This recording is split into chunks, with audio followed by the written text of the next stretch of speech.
All right, everybody, here we are, the finish line. Nós estamos aqui na linha de chegada. It's very good to be here for the last time. This is April the 5th, 5 de abril, and we are having our last session together. I already miss you. It's been a long journey, I know. We started back in 2022. A gente começou essa disciplina lá em 2022, and finally we are here. We made it.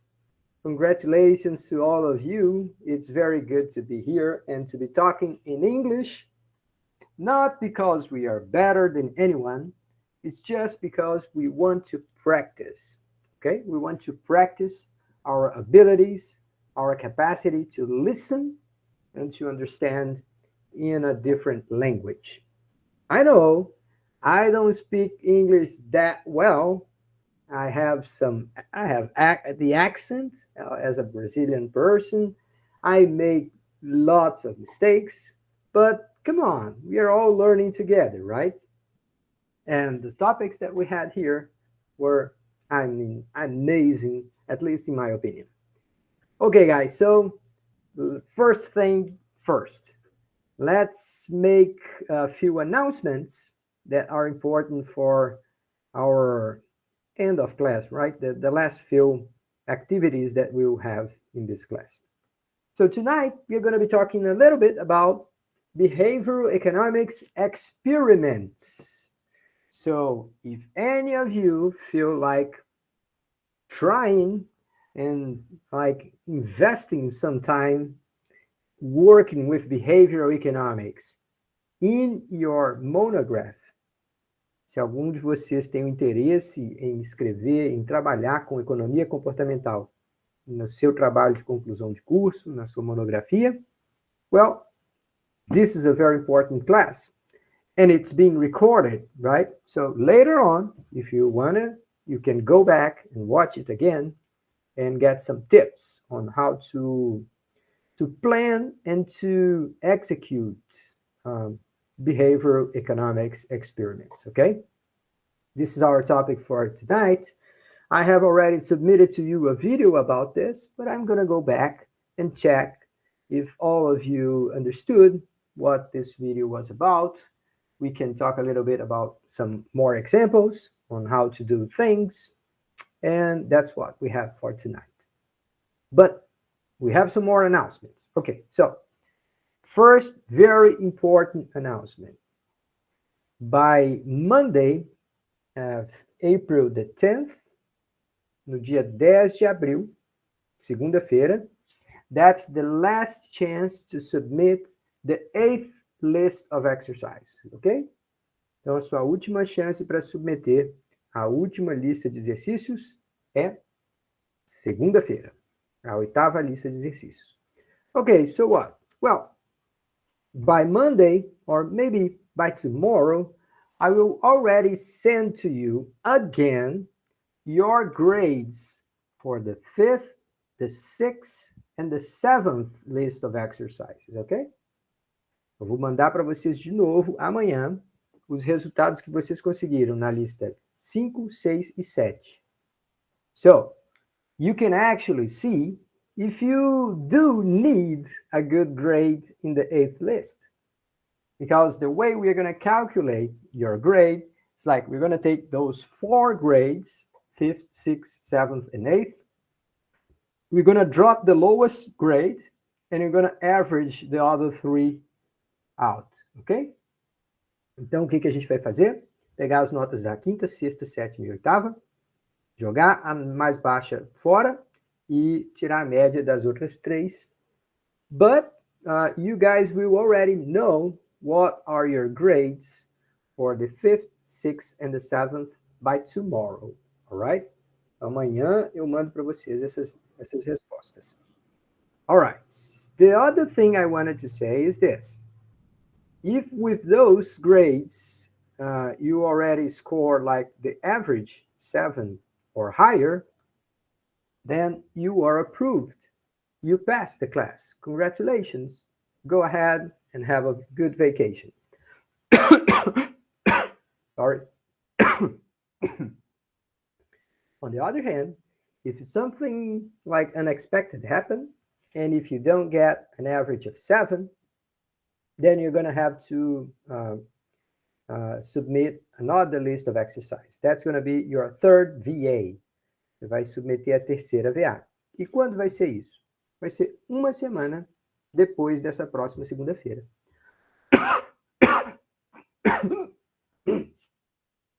Excuse me. Sorry. Just a minute.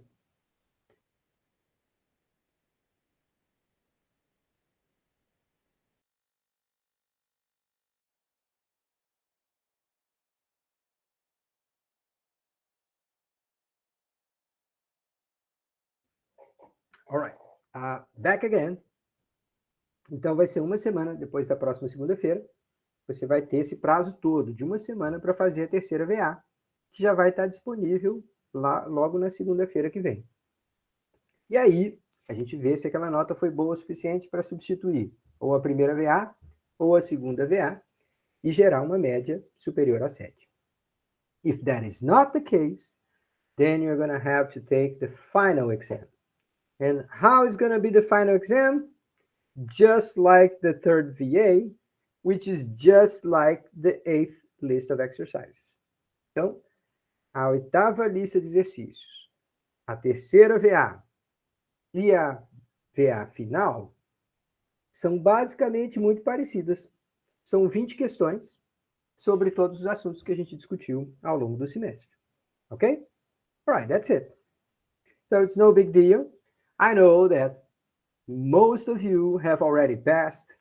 Most of you already had got like good grades, and you're just here to finish and to congratulate ourselves in this moment, ok?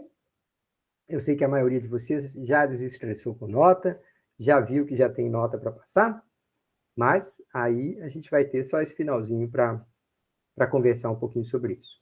Now, questions about anything that I have just said? Alguma pergunta sobre algum aspecto dessas explicações que eu acabei de dar? Nope, nope, nope. All right then. So we're gonna keep moving. This is the last night. I'm so happy to be here with you, but I already feel like, oh, come on, it's gonna be over that soon.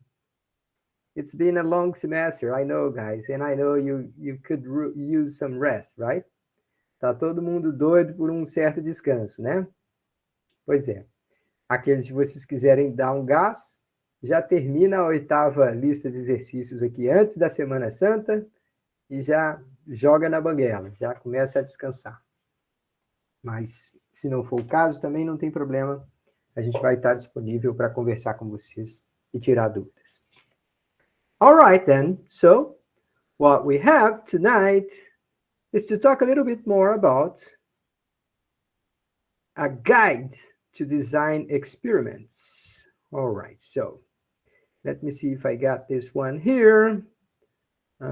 Just a second. Let me open this document. I thought it was open, but it was not. So is that one with a yellow cover page?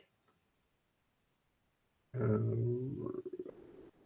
come here.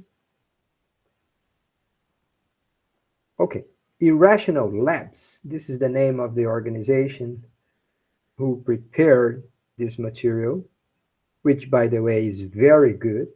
It's a great opportunity when you find good stuff like this for free and of such a high quality, okay? Let's see if we are there. Okay, there we are. Please confirm to me that you can see this yellow and white cover page. Raise your hand if you can see that, please.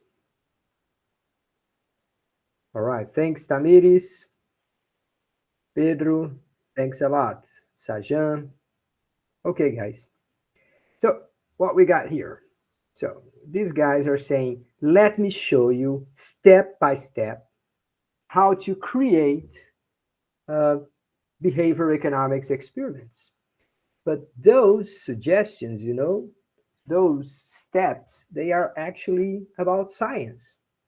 They are not restricted to behavior economics in a sense, because they teach you how to move one step after the other in order to perform a scientific experiment.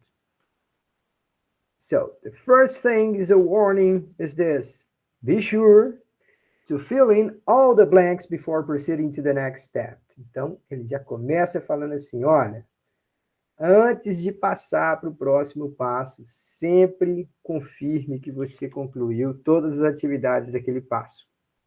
All right, so here's the first thing. Science, many times, it starts with observation. We have to look, we have to try and understand as best as we can what exactly is our study object, what exactly we are trying to study. In behavior economics, most of the times we are trying to observe and sometimes to change behavior, habits, actions of the human brain or the decisions of the human mind. And we have discussed that before. We know that people are not that rational as we expect. Muitas vezes a gente se depara com comportamentos que, embora sejam realizados por pessoas inteligentes, bem informadas, muitas vezes eles não se parecem racionais, né? A gente falou sobre racionalidade limitada. Okay, so the first thing is you try and write down very carefully what exactly is the behavior you're trying to study. When you start writing down things like this, you get to notice that you haven't already thought it through, Muitas vezes a gente descreve um comportamento, mas a gente, quando vai escrever, a gente fala assim, peraí, é desse jeito ou é daquele jeito? All right, so let's pick one kind of behavior we want to discuss. Let me get you an example. People drive and they text at the same time. Pode parecer absurdo, mas um dos grandes riscos que a gente tem hoje em dia ao sair na rua, ao estar dirigindo, ao estar numa rodovia, ao estar numa rua com automóveis, é que as pessoas ficam mandando mensagem de WhatsApp enquanto estão dirigindo. Sometimes they have that device to hold the cell phone over here, and they are driving with one hand, and they are trying to press stuff in their cell phones with the other hand. So when you look at that, you say, come on, this is crazy, right? This is stupid. Why would anyone do such a thing? But it turns out that sometimes even intelligent people, even reasonable people do exactly that. We know we are humans. It doesn't mean that we are, terrible, that we should be, trashed out. But it's not the point. The point is that sometimes good people do things that are not rational. So we want to study that. We want to think it through. We want to see why people do things like this. Why people would text. Is this such an emergency? Is this the sense of urgency, like, oh, I have to talk to my mother. She's just about to pass away. It is not like this. Você não está mandando uma mensagem para sua mãe que está na iminência de seguir para o reino de Deus, não. As pessoas estão lá mandando mensagem sobre te ligo depois. Ou falando assim, o jogo foi ótimo. Então, às vezes, discussões absolutamente triviais, que podem esperar perfeitamente. So why people do this? You have to stop and think, okay, I'm going to describe exactly how and why people do such a thing. I want to understand that. So that's my study object. Você tem que definir. Aí, se você vai definir, você não pode falar simplesmente assim. As pessoas mandam mensagem enquanto estão dirigindo. That's not enough. You have to be more specific and to be more complete in your description. You have to say things like this.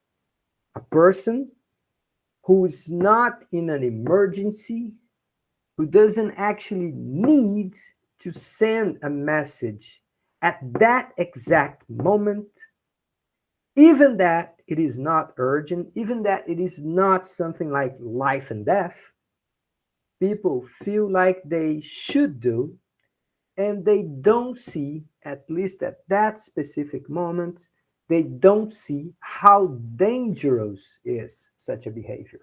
They don't realize how extremely irrational that behavior is. They feel it's like, oh, no, it's nothing's gonna happen. They feel confident that nothing's gonna happen. All right, so you have to write this down. You have to describe in very detailed fashion what exactly is going on. Because the more detail you can use to describe a behavior, the easier will be for you to test how you can make changes and see if people change behavior. Okay? All right, so the very step is like very fundamental one. You have to be very complete in describing that behavior. Okay?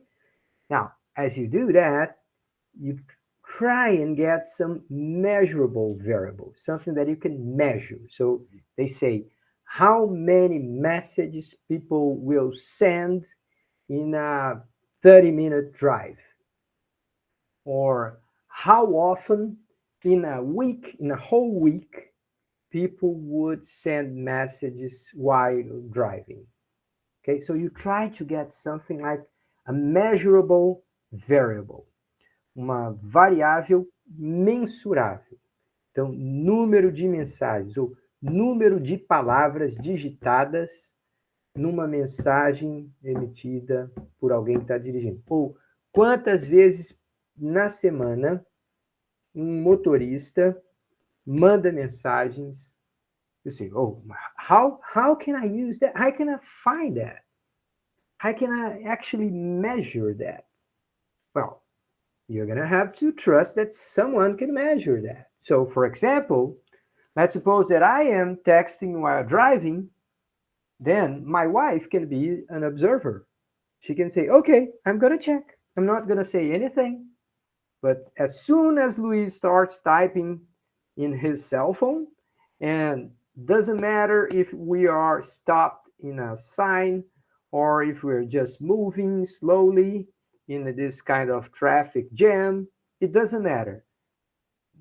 Anytime Luis starts touching his cell phone during his driving, I'm gonna take a note, and then I'm gonna see, okay, this week Luis touched his cell phone 7 times while driving. Okay, so you try to get a measurable variable. Okay, something that will give you a number on how often that behavior is performed. Okay, now then you have to try and think about barriers which can prevent people from doing the right thing.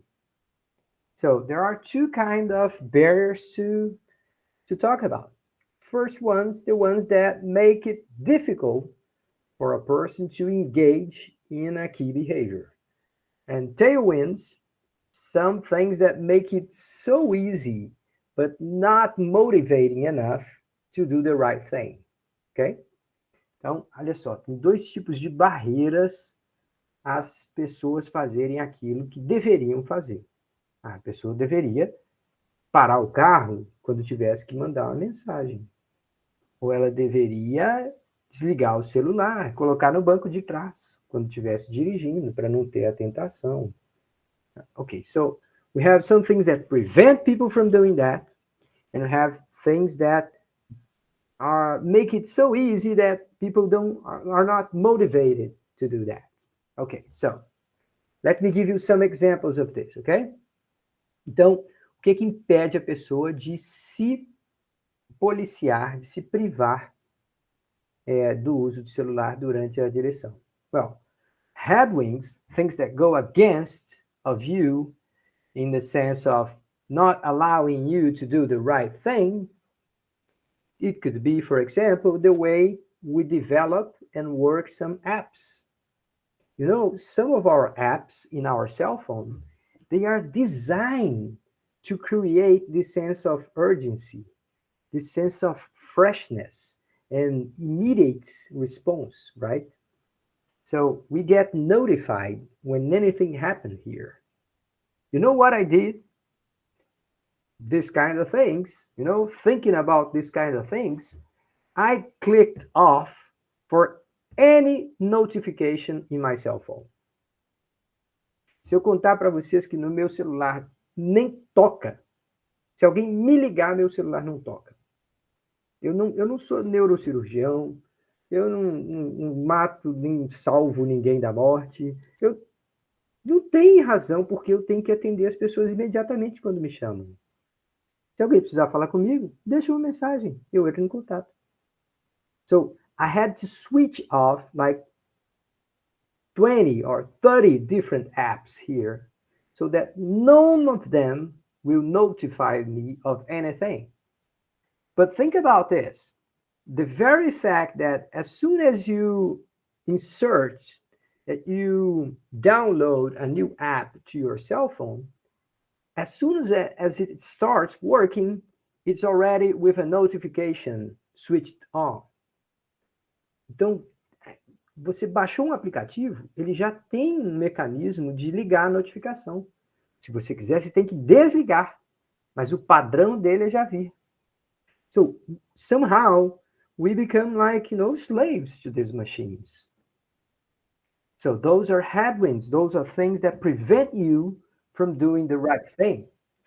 And some of us are so addicted to this immediacy, or I don't know if there is such a word, but this feeling of urgency in getting notified and responding to anything that shows up here. Some of us are so addicted to that we get even anxious about it. Pessoal, tem gente que fica ansioso. Se você tirar o celular de perto da pessoa, ela toma um susto, ela fala, meu Deus, cadê meu celular? Você está esperando alguma notícia preocupante? Não, é porque alguém pode ter me ligado, eu posso ter... Estou esperando uma resposta. So, you see, we're kind of getting into this journey of anxiety, of stress, that sometimes it's not really important. I see a question here, someone in the chat saying, come on, Luis, if the Morena calls you, e se a Morena te ligar? E se a Morena ligar, professor, vai deixar ela no vácuo? Well, it turns out that Minha Morena, my wife, yeah, she knows that. The first time I switched off all my notifications here in the cell phone, she was mad. She was saying, oh, come on, all the time I try to talk to you, I can't. Sometimes you take like 30 minutes to respond to me. And then she was like complaining about this. But then I told her, do the same. Try doing the same thing. And then later on, think about it. Tell me how much did you lose because of that? Aí eu expliquei para ela que meu negócio não era deixar de falar com ela. É que na minha atividade, né, como professor, preparando aula, recebendo aluno lá na minha sala, de 30 em 30 minutos eu dou uma olhadinha no celular. Deixa eu ver se tem alguma coisa aqui. Não tem nada urgente não. Pronto. Então, eu crio a minha disciplina de checar o celular. Se está mais ou menos na hora do almoço e eu fiquei de pegar a minha filha na escola, ela não sabe se vai ser eu, se vai ser ela que vai pegar nossa filha na escola. Bom, por volta da hora do almoço eu dou uma olhadinha no celular. But I don't need to check my cell phone every 2 or 3 minutes to know that, right? But then again, let's go back here. So there are barriers that prevent people from doing the right thing.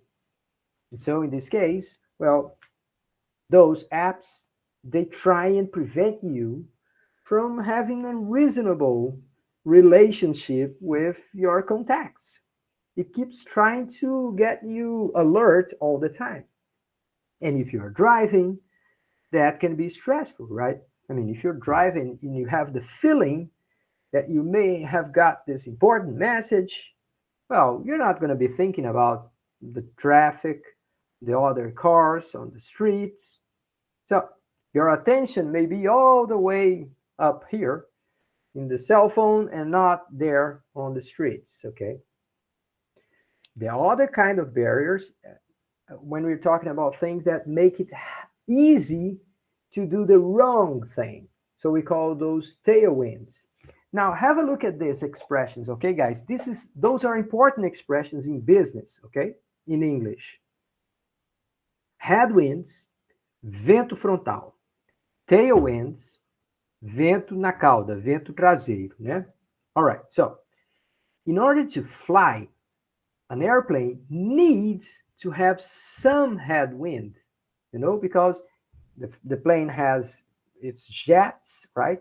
So it makes the airplane move, but what makes the airplane goes up is like when you have headwinds, right? So you have some kind of shock against the air that makes the airplane goes up. So some kind of barriers are important, but if they are too strong, they can, you know, create a plane crash scenario, right?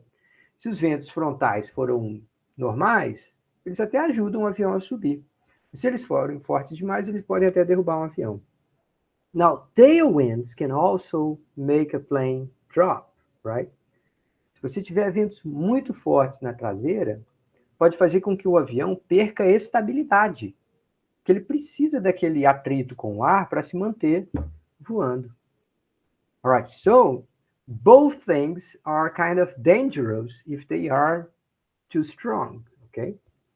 And in this metaphor here, headwinds prevent you from doing the right stuff. Tailwinds make it easy, or at least make you have this sense of not necessary doing the right thing. You know, like you don't think it's necessary to do the right thing. You think you can get away with murder.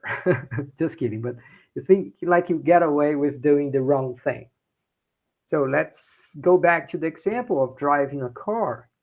Now, in this case, the example would be, oh, suppose that my car, it has all those signs that will tell me if I'm getting too close to the car at the front. Então, se o meu carro foi daqueles carros bem modernos, ele tem sensores e eles vão me avisar se eu estiver chegando muito perto do carro da frente. Some of these most advanced technologies, they can control even the brakes on your car. Então, se você estiver na iminência de ter uma colisão frontal, os sensores vão acionar o pedal do freio e o seu carro vai parar, mesmo que você nem tenha visto. All right, so if people have all this technology, they may feel like, yeah, the car is taking care of that. So I can type here something in my cell phone. It's not going to be a big deal. You see the point here? Headwinds prevent you from doing the right thing. Tailwinds make you feel like it's not a big deal doing the wrong thing, okay?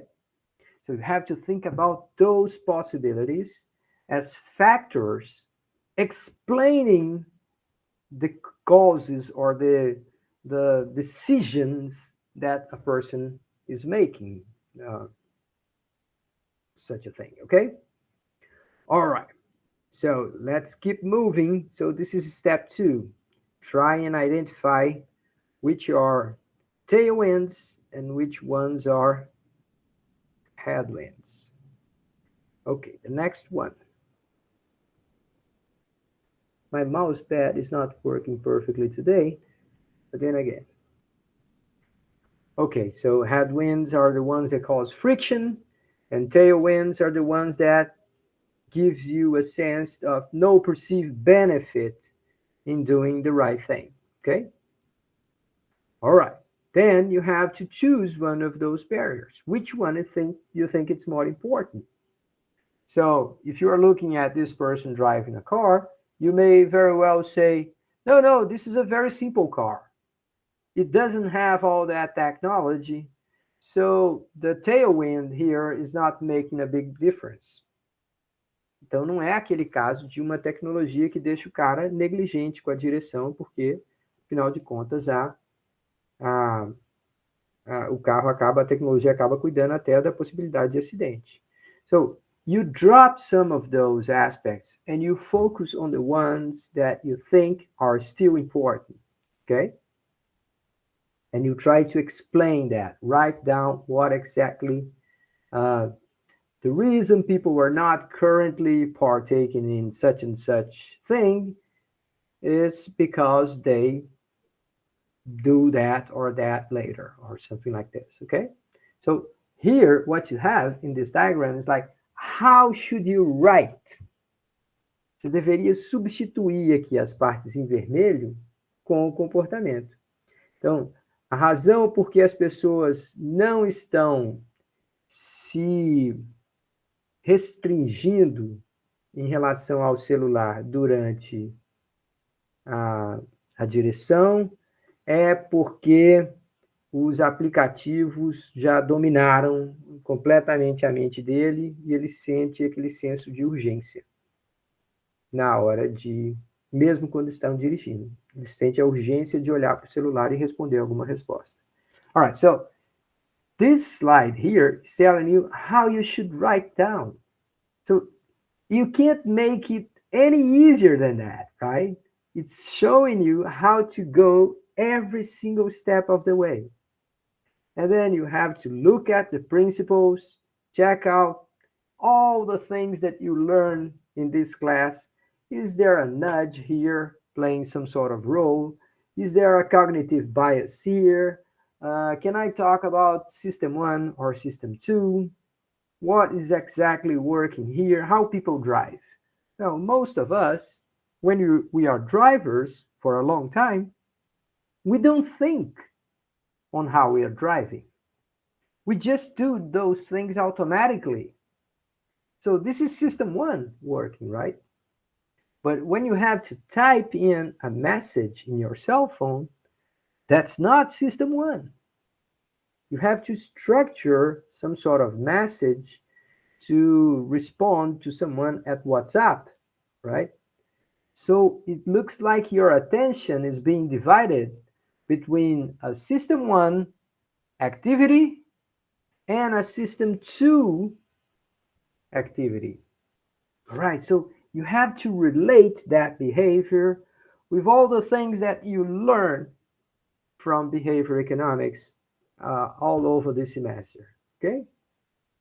All right, so we did define the principles, describe them, try and be as specific as possible.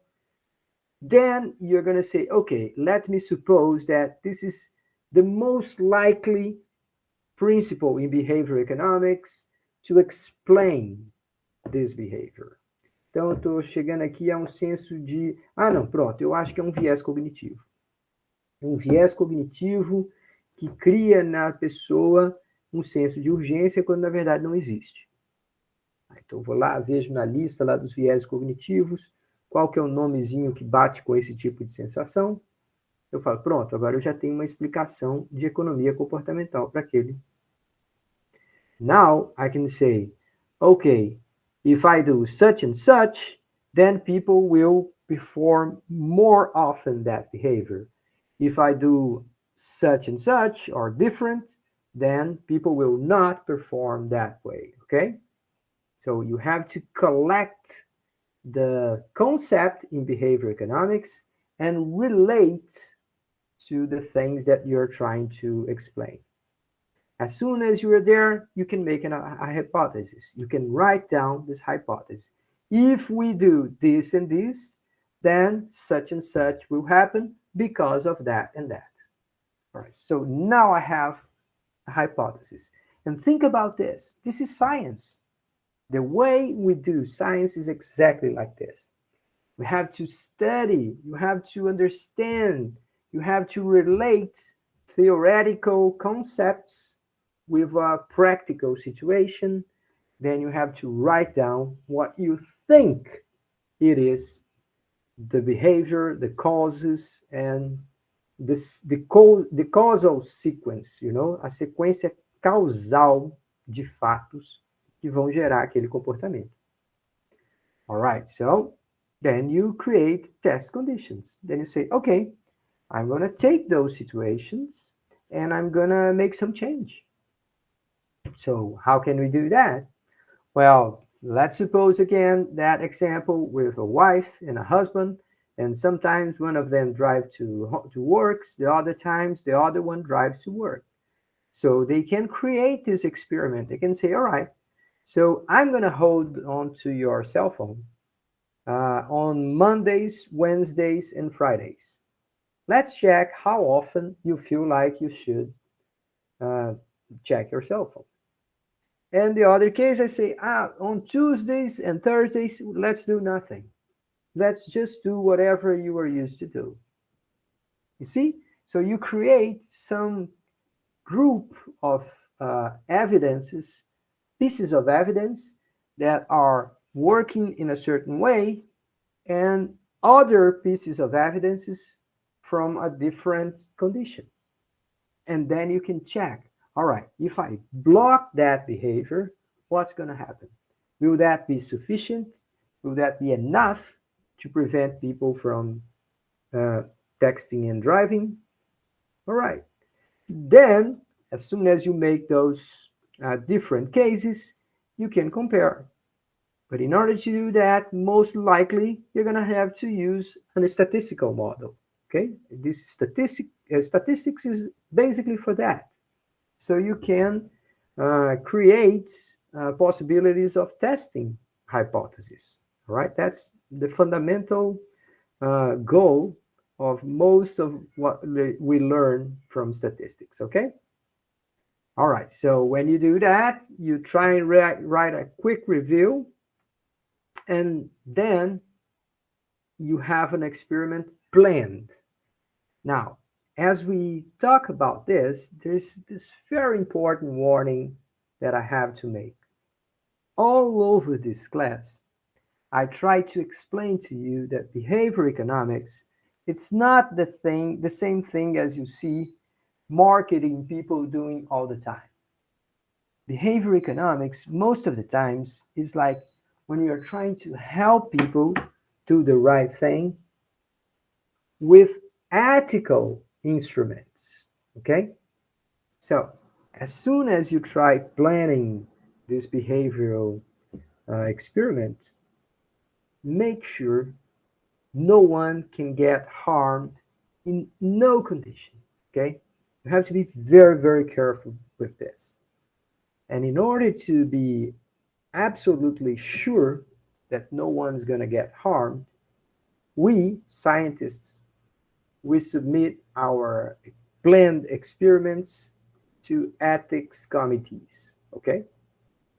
Toda vez que nós, cientistas, vamos fazer experimentos e que de alguma forma a gente envolve pessoas humanas, a gente não pode fazer o experimento sem submeter a proposta do experimento primeiro a um comitê de ética. I mean, it may look like it is an innocent experiment. It may look like it's just a simple test among friends. But take, for example, this case, okay? Suppose this, as we were talking here, husband and wife decided to create, just for them, this experiment. Now, suppose that the husband gets too stressed because he can't look at cell phone, and he becomes worried about the message that he may be getting, but he's not getting, and then he crashed the car. You see, that's a possibility. If in your experiment you have a risk like that, then someone in an ethics committee will tell you, you can't do that experiments on the streets.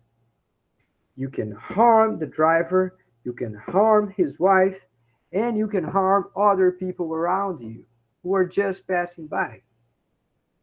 You see, even innocent experiments, even like little tests, you have to be extremely careful to not get anyone harmed, uh, somehow feeling sad or feeling anxious, or you can't cause any discomfort to anyone.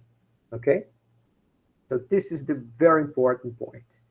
If you want to select participants, you want to move on to the execution phase, be sure that your proposal has been analyzed and approved by other people who are trained to do that.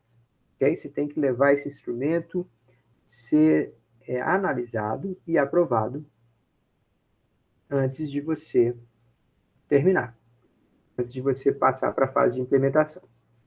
All right, guys. So this was this discussion that I had for you in our last video. I just wanted to go back and have a look at this with you one more time and give you guys a chance to ask questions and to, I don't know, tell me what do you feel about this? How do you feel about this? Let me hear a little bit from you. Alguém aqui ficou animado para fazer um experimento de economia comportamental ou ficou preocupado com as possibilidades de submeter as pessoas a risco, a constrangimento? Eu acho interessante fazer na área de comportamental, né? Mas só lidar com pessoas é complicado, não vou mentir, não. Yeah. But then again, I can tell you, Tamiris, that sometimes, I mean, it's very easy to make experiments that will not cause any harm. So let me just give you an example, okay? One of my students, he decided to study what we call anchoring, ancoragem. Ancoragem é um fenômeno psicológico que diz assim, se eu disser para vocês assim, olha, tem várias garrafas de vinho aqui, nenhuma delas custa muito mais que R$60. Mas eu queria que vocês provassem cada um desses vinhos e aí me dissessem quanto vocês acham que custa. All right, if I give you this question, I'm not causing any harm to you, right? There's not a chance that you're going to get embarrassed, you're going to get sad, or you're going to be harmed somehow just by answering that question. But if I ask you a different question, or I ask someone else, look, I have here 3 bottles of wine, none of them is much more expensive than 40 reais. So I want you to drink each of those and tell me how much would you pay for that. Então, se eu apresento o experimento falando assim, nenhuma dessas garrafas custa muito mais que R$30, ou se eu apresento o experimento dizendo nenhuma dessas garrafas custa mais do que R$60, quando vocês vão propor o preço para cada um, você vai falar assim, não, esse aqui é o que eu gostei mais, esse eu vou dizer que é 70. O outro que eu não gostei tanto, eu vou dizer que é 50. E o que eu gostei pouco, eu vou dizer que é 30. But in making that guess, those guesses, you take the number 60 into account, inevitably. You're not going to compare with all the wines that you had drunk before in your life. You're going to think about 60 as the reference, and you can't help it. Da mesma forma, se eu pegar uma outra pessoa e falar sobre esse valor R$30, nenhuma dessas garrafas é muito mais cara que R$30, na hora que eu disser para você quanto que custa esse que você gostou mais, a pessoa vai falar 38, 40. Na hora que eu disser aquela que ela não gostou tanto, ficou no meio do caminho, esse daqui foi 28, esse daqui foi 32. Na hora que eu falar, e quanto que é esse daqui que você não gostou nada? Esse foi 15. So when we make the guesses, you take those numbers into consideration regardless. You take that as true, and it doesn't matter what you know about wine. Se eu puser lá um vinho que é claramente muito melhor e que você acaba reconhecendo assim pelo sabor, na hora de fazer a sua estimativa, você vai tomar aquele parâmetro que eu te dei como referência e não vai conseguir fazer um valor diferente. All right, so this is like an experiment that you can make just by asking a question. Sometimes you can make experiments just by showing pictures to people. So in those cases, you still have to go through an ethics committee. But then, as someone who is planning and proposing those experiments, you're not gonna be afraid of that, right? Você não vai ter tanto medo. Estou mostrando fotos de produtos para a pessoa. Qual desses 2 pacotes de arroz que você compraria? Esse aqui ou aquele ali? Você fala assim, não, eu acho que eu compraria esse aqui. Por quê? Não, porque esse aqui parece estar mais branquinho. All right.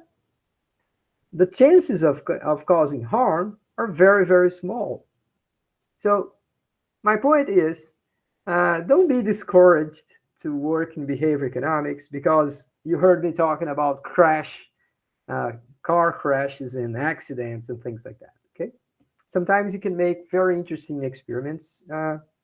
They are not harmful at all. And if you have interest in those kind of things, there is like a TV show basically about behavior economics and experiments. It's called Brain Games, but in Portuguese, Truques da Mente. Please raise your hand if you have heard about this thing. It's a show, most of the times they used to show it on National Geographic or some of those cable channels. Alguém já ouviu falar desse show? Chama Truques da Mente? Please raise your hand if you do. All right, Tamires have heard about it. Fabio too. You can check that out later in the Sajan, I think also. You can check that out just searching for it on YouTube, ok? Se você puser lá Truques da Mente no YouTube, você vai ver lá um monte de pequenos experimentos, assim, alguns deles bem engraçadinhos e tal, alguns com música, outros com ilusionistas, mágicos. Por que a gente não consegue? Por que a gente cai sempre nos truques dos ilusionistas e tal? So those are very fancy ways to show how the brain works. And many, many times they ask behavioral economists to come up and explain what's going on. Então, muitas vezes eles fazem a encenação ali de um truque e muitas vezes quem vem explicar o que está acontecendo são economistas comportamentais ou até psicólogos. Diga lá, Tamires. Se não me engano, tem um também na Netflix, eu acredito que são 100 humanos, alguma coisa assim, que é relacionado ao comportamento humano também, comportamento. Que legal! Depois você manda para mim, se você lembrar o nome certinho sim. dessa série ou desse filme. Manda para a gente lá, por favor, no grupo, que eu queria ver. Esse eu não conheço, não. All right, guys, so this is it.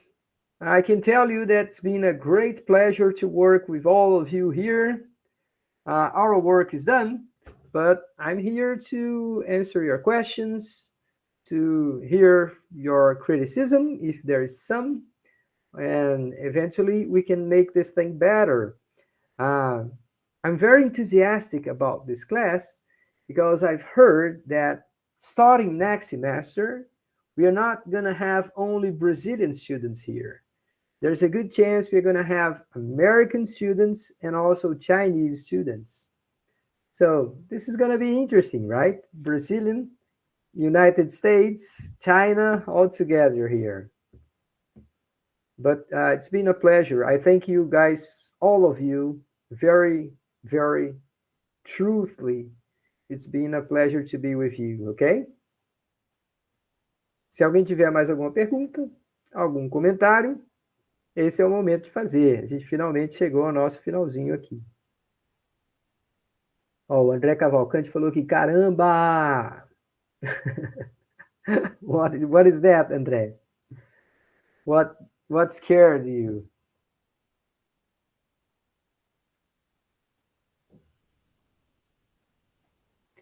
Okay. All right. So I think you guys are shy. I'm going to stop recording here. And I'm going to be here for a few more minutes if you want to talk to me. Otherwise, I just would like to say thank you one more time, and hopefully you guys had a good time as much as I do. Okay?